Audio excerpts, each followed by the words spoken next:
Le départ de Mahomet de la Mecque pour Médine fonde la chronologie de l'ère musulmane. Ce point de repère est capital pour la lecture du Coran. Il y a un avant et un après l'hégire. Dès les premiers siècles de l'islam, dans le souci de reconstituer la chronologie de la révélation, les exégètes se sont efforcés de distinguer les sourates mécoises, révélées à la Mecque, des sourates médinoises, révélées à Médine. In der klassischen islamischen Exegese des Korantextes spielt die Unterscheidung von mekkanischen und medinensischen Suren eine große Rolle. Im Lauf der Entwicklung der islamischen Exegese wird der Text des Korans mit der Prophetenbiografie verkettet, sodass ein Teil der Koransuren in den Augen der Exegeten in Mekka sich abgespielt hat und ein anderer zweiter Teil in Medina. Aus Sicht der modernen Wissenschaft ist es natürlich so, dass das schwerlich bewiesen werden kann. Es gibt keine Möglichkeit, empirisch diese Dinge nachzuprüfen, aber es gibt Anhaltspunkte, die uns erlauben, von solch einem Szenario auszugehen. Nach dem Bruch mit der mekkanischen Umwelt und der Entstehung eines ersten autonomen Staatswesens in Medina, eines ersten kleinen islamischen Staates, kommen dann tatsächlich Themen hinein wie Gesetze, Bestimmungen, Realpolitik, Auseinandersetzung mit den arabischen und jüdischen Stämmen in Medina, sodass ich insgesamt ein Bild bekomme, was ganz gut passt zu den groben Zügen der Überlieferung. Das kann sicherlich kein Beweis sein, aber es ist eine Verkettung von ganz verschiedenen Argumenten auf der Ebene bestimmter Begrifflichkeiten, auf der Ebene des Stils, aufgrund von formalen Kriterien wie Verslänge, Surenlänge, die darauf hindeutet, dass es hier eine chronologische Entwicklung gegeben hat. Man kann das nicht wie eine Zeitung lesen und sagen, in dem Artikel so und so steht das und das. Ja, das geht nicht. Und deswegen muss man überlegen, wie gehe ich vor? Also wenn ich jetzt den Text, den Koran selber privilegiere und nicht meine Tradition, dann habe ich eine harte Arbeit vor mir, weil ich natürlich nie beweisen kann, dass das auch wirklich 100% zutrifft. Ja. Ich kann nicht beweisen, dass Sure, für meine Begriffe ist Sure 102, glaube ich weiß gar nicht welche. Also jedenfalls nicht Sure 96 und nicht Sure 2, sondern eine andere Sure ist die erste. Alam nashrah laka sadrak. Nicht? Haben wir dir nicht die Brust geweitet? Das könnte die erste Sure gewesen sein. Jedenfalls eine der ersten. Und das sage ich aufgrund der Form, ja, die psalmistisch ist und aufgrund der Tatsache, dass keinerlei Polemik, da ist keine Öffentlichkeit angesprochen. Die ersten Suren haben keine Hörer. Die ersten Suren sind vielleicht Monologe des Verkünders mit seinem Gott, also göttlich-menschliche, meinetwegen auch ein göttlicher Monolog, der also in der intimen Situation einer Inspiration erfolgt. Da sind keine Mekkaner anwesend, da kommt auch keiner vor, sondern nur das Du kommt vor und das Ich Gottes oder das Wir Gottes.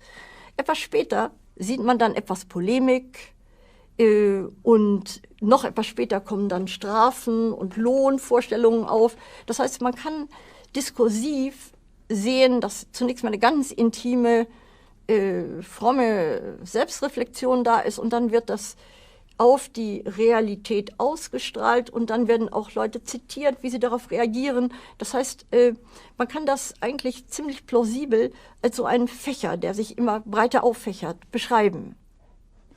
Alors, les outils sont de nature. Il y a d'une part des informations qui nous viennent par la tradition musulmane qui nous dit telle sourate a été révélée à tel endroit. Donc bon, on a un premier classement qui peut être pris comme point de départ. Puis après ça, effectivement, il y a le classement du point de vue stylistique. On sait que les sourates mécoises ont des versets très courts, un vocabulaire extrêmement particulier, une thématique aussi qui est celle plutôt de l'annonce du jugement dernier, de la fin du monde, avec des figures extrêmement fortes. Et à l'opposé, les sourates médinoises de la dernière période sont des sourates avec des versets assez longs. Leur thématique est beaucoup plus centrée sur des problèmes d'ordre de management de la communauté, juridique, mais aussi règles de vie, etc., etc. Donc il y a, de ce point de vue-là, un certain nombre de différences d'ordre stylistique, d'ordre thématique qui interviennent. Et on a ajouté à cela aussi, par exemple, la façon de désigner le Coran. Hein. Là aussi, il y a une phase où c'est le terme Coran, Coran qui l'emporte. Puis après ça, le kitab devient prépondérant. Donc tous ces éléments peuvent être mis, disons, à profit les uns et les autres pour arriver à placer les sourates les unes par rapport aux autres. Et je pense qu'à l'avenir, on pourra peut-être aussi jouer davantage avec des outils informatiques pour essayer de repérer des strates plus fines.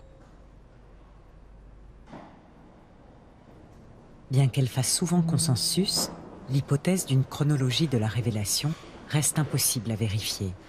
Les tentatives de reconstitution chronologique effectuées par les premiers exégètes musulmans du Moyen-Âge, comme par les historiens occidentaux depuis l'allemand Theodor Noldeke à la fin du XIXe siècle, ne sont jamais parvenues à s'harmoniser.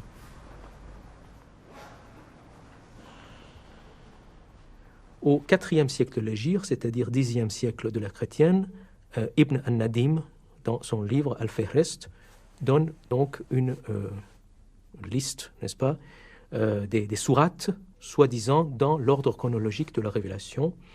Alors, il donne plusieurs listes selon les recensions coraniques de plusieurs compagnons du prophète. Et ces listes-là sont extrêmement différentes. C'est-à-dire que déjà, dans l'entourage du prophète et parmi ses compagnons, nous avions un ordre chronologique différent de la révélation. Donc nous sommes au Xe siècle de la chrétienne. Au XIVe, n'est-ce pas, c'est-à-dire 8e siècle de l'Hégire, au XIVe siècle, Az-Zarkashi, un autre savant du Coran, donne une autre liste, n'est-ce pas, un autre ordre chronologique de la révélation du prophète. Un siècle plus tard, au XVe siècle, Suyuti, encore un très grand savant expert en sciences coraniques, donne encore un autre ordre des sourates coraniques, selon lui l'ordre chronologique. Donc, 10e, 14e jusqu'au 15e siècle de la chrétienne, c'est-à-dire 9e et 10e siècle, nous avons des ordres différents. Encore une fois, comme ce qui s'est passé pour l'ordonnancement du Coran, la conclusion à tirer, c'est que les musulmans eux-mêmes avaient perdu, en quelque sorte, l'ordre historique, n'est-ce pas, la réalité historique et l'ordre chronologique de la révélation. À nous voir que les efforts entrepris par les musulmans de l'époque classique et par les chercheurs modernes, orientalistes ou autres, la plus complète dans ce sens-là est celle de Noldeke au XIXe siècle et avec ses élèves. Mais il y a eu des chercheurs musulmans également qui, depuis quelques années, ont fait beaucoup de recherches dans ce sens-là pour restituer la datation des sourates coraniques. Tous ces efforts ont abouti au même résultat, qu'il y a certaines sourates dont on est certain qu'ils appartiennent à la période mécoise, il y a des sourates dont on est certain qu'ils appartiennent à la période médinoise, mais il y a également des sourates entières dont on ne sait pas si elles appartiennent à telle ou telle période. Si on ajoute à cela que beaucoup de versets de la période médinoise ont été inclus dans des sourates de la période mécoise et vice-versa, on voit que faire cette distinction, on ne voit pas sur quelle base la faire. La distinction entre sourates médinoises et mécoises part d'une conception, chronologique de la révélation et se base essentiellement sur ce que nous disposons comme information concernant cette chronologie de la révélation, c'est-à-dire la littérature des circonstances de la révélation. Il y a des savants orientalistes qui ont essayé d'établir une chronologie du Coran. Je pense que c'est une approche qui se défend, bien entendu, mais dont la valeur dépend de ce qu'on en fait. Je pense que le souci de lier toujours le texte coranique dans le moindre de ses détails à une réalité historique n'est pas forcément une entreprise productive du point de vue d'une étude historique du texte. Il n'est pas... le Coran n'est pas une source historique, à mon avis. C'est un texte sacré qui peut être lié à un contexte historique, mais dont la fonction n'est pas de décrire une réalité historique. Dans la tradition musulmane, les versets sont tous susceptibles d'être expliqués par une causalité entre un épisode X et un verset. Malheureusement, la littérature de la tradition musulmane qui traite justement de ces causes des révélations est, on le sait, une littérature qui a vu le jour après coup, et donc parfois on a le sentiment qu'on a, je ne dis pas inventé un épisode, mais qu'on a peut-être un peu forcé la main à l'histoire pour dire « Ah, tiens, ce verset-là est arrivé à tel moment ». Encore une fois, le but de cette littérature est moins un but historique qu'un but exégétique. C'est-à-dire qu'en mettant un épisode en relation avec quelque chose, on donne un petit peu une clé pour le comprendre de manière correcte. Mais comme cette littérature n'est pas toujours d'accord avec elle-même, il faut savoir, et ça Blacher le disait déjà il y a longtemps, on a parfois l'impression qu'on force un peu la main à l'histoire pour expliquer le Coran.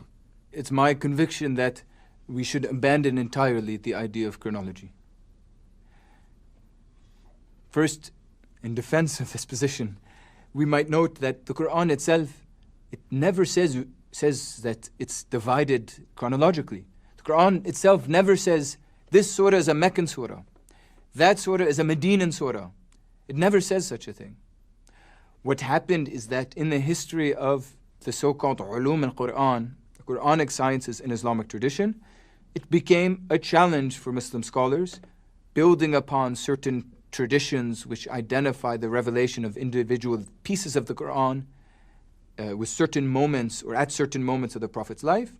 Muslim scholars working on the Quranic sciences began to write treatises on the chronological order of the surahs. The most famous is that by As-Suyuti, but there's Zarkashi and many others. Western scholars, beginning with Gustav Weil in the early 19th century, then most famously with Theodor Nöldeke, who won a famous contest established by an academic society in Paris in 1858, if I have the date right, wrote a Latin treatise identifying the chronological order of the surahs, which was then he translated into German, and in 1860 was published as Die Geschichte des Korans, the history of the Quran. But what Weil and Nöldeke and everyone else until today has done is to reformulate this traditional Islamic reading of the Quran. In fact, it's so traditional that in religious productions of the Quran that are printed today, it's typical that at the head of each surah you'll find certain different informations. The title of the surah, the number of verses, and then the identification of its quality as either Meccan or Medinan. Or, for example, in the famous 1924, the first printing of what is now the standard Quranic text, every surah is identified which surah was revealed immediately before it. So it's a very traditional idea to follow the chronology. Donc on voit bien que quand on a des éléments, à mon avis, plus fiables, plus solides que les récits postérieurs et très orientés de la tradition musulmane, on voit bien que faire une chronologie du texte coranique, bien que certains y tiennent encore, me paraît personnellement extrêmement spéculatif. Et les cas, au contraire, où on peut dater tel ou tel passage ne correspondent absolument pas à ce que la chronologie traditionnelle en sourate mécoise ou médinoise nous indiquerait.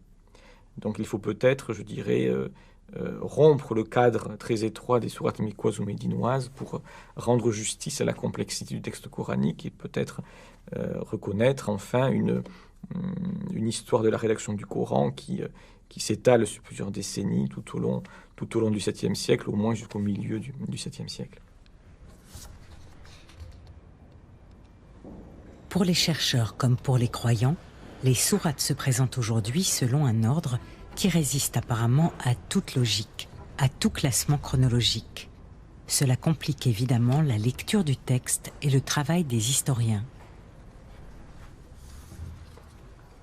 We still lack some certainty about Arabian history, about Meccan history, Medina history, the history of the Prophet Muhammad, that can, if we had that, then we can be able to fill the chronology of revelation in terms of the two periods of Mecca and Medina. So even though it is almost a working hypothesis that cannot be dismissed except by a unserious scholar, but there is difference between saying that and then bringing the ultimate conclusion of exactly which surahs are Meccan and which surahs are Medinan. Mind you that for the most part, we know some that seemed very Meccan and some that seemed very Medinan. But we are unsure about their chronology. So which came first in the Meccan period and which came last in the Meccan period, and which came first in the Medinan period and which came last. So in each period we have a problem of precising the actual chronology. So that's where this hypothesis or this theory can have certain limitation, is the absence of additional information that's needed to essentially pinpoint the relationship of the verses to each other, which preceded what, not between the two phases, but also within each phase. Le Coran n'a été réuni, c'est le terme qui a été employé, jama, n'a été réuni sous la forme que nous connaissons que quelques années après la mort du prophète. On ne sait pas exactement quand, mais du temps de Othman, la tradition veut que le texte soit composé d'une façon définitive et officielle. Or, l'ordre des sourates ne reflète pas l'ordre de la révélation. Et l'ordre des versets ou de l'ensemble de versets dans la même sourate ne respecte pas également une suite logique des thèmes qui sont évoqués dans cette sourate. C'est pour cela que on ne peut que faire des hypothèses dans ce cas-là. On ne peut pas tirer des conclusions du fait que dans la sourate 4, qui est l'une des dernières sourates révélées, pourquoi ces versets concernant Jésus. Peut-être que leur place à l'origine n'était pas là. Peut-être que c'était des versets antérieurs à cette période, ou même postérieurs et dans un autre contexte. Alors, le fait que les versets soient réunis de la façon dont ils le sont dans le Coran empêche une datation précise et empêche en tout cas de trouver des correspondances qui s'imposent entre les thèmes qui se trouvent dans la même sourate. Si on avait voulu brouiller les contours du message coranique, on ne l'aurait pas classé autrement. À savoir que le classement qui a été choisi, quelque part, fait exploser un certain nombre d'images dans des passages, enfin dans des sourates qui se trouvent soit au début, soit à la fin du Coran. Par exemple, je prends un exemple très, très concret. Si par exemple on veut travailler sur l'image du paradis, le développement de l'image paradisiaque dans le Coran, on est obligé, j'allais dire, d'avoir l'usage d'ouvrages qui sont des index de noms dans lesquels on va chercher paradis, puis on ne va pas arrêter de faire des allers-retours dans le livre de manière à avoir ces images. Alors, c'est comme si je prends une image, c'est comme si on prenait la Bible, on mélangeait tout et on disait maintenant retrouvez-moi ce qui appartient au psaume et ce qui appartient à la Genèse. C'est rendu très délicat. Eh bien, l'usage que l'on a actuellement du Coran, du fait de ce reclassement de la plus longue jusqu'à la plus courte, eh bien, a décontextualisé énormément, a déshistoricité le texte coranique. Certainly, the majority of the surahs in the Quran are composed in the same way, which is very confusing to a Western reader. Meaning that it introduces a theme, and then it drops it. Then it takes up another theme, then it drops it. Then it takes up another theme, then it drops it. It does that 4 or 5 times. And then it reverts, it picks them up again later. In sometimes arbitrary order, sometimes the same order. It varies. And when a European reader or a Western reader picks up the Quran, his or her reaction is, this is totally confusing. I don't understand this book. It's a mess. He hasn't tidied it up or whatever. But that is not at all true. It is clear that this was considered good style at the time. And it is also intelligible to a Western reader. If you think of the sonata form in music, I mean, rock or popular music doesn't fit. But you know, in symphonies and in chamber music, the composer starts with a theme, then he drops it, then he introduces a subsidiary theme, and sometimes a third theme. I don't think there are usually more than 3. There could be, in principle, 5. And then it picks them up again with variations in different order. Sometimes the same order, sometimes in different order. It's the same system in the Quran. Le Coran rassemble 114 sourates, 114 chapitres, mais rien dans le texte n'indique selon quel ordre, où et à quelles occasions elles ont été révélées, écrites et publiées. La géographie de l'Arabie du temps du prophète et les événements historiques en sont curieusement absents, ce qui a conduit de nombreux chercheurs à considérer le Coran comme un texte sans contexte.